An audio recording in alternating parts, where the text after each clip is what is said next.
Yum. Look at it. Even this guy wants some. If he was a real crow, he would love these. All right.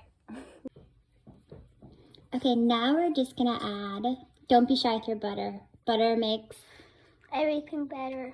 That's my son.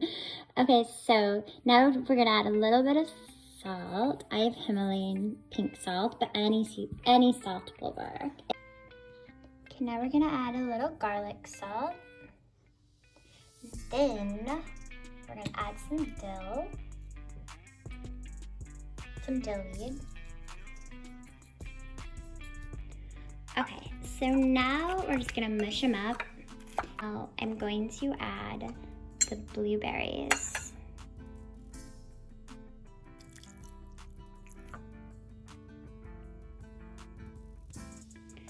So I'm gonna use 2 hands, so I'm gonna mush it all up and then I'll be right back.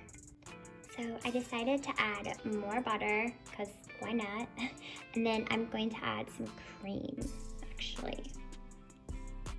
Okay, so here it is. I topped it with some dill. In the book, Mona makes Jack purple mashed potatoes on their first date. And it's kind of fun because in the book you get to see his version of the date and then her version of the date. And it's so different, but it's really fun. So thank you so much for watching.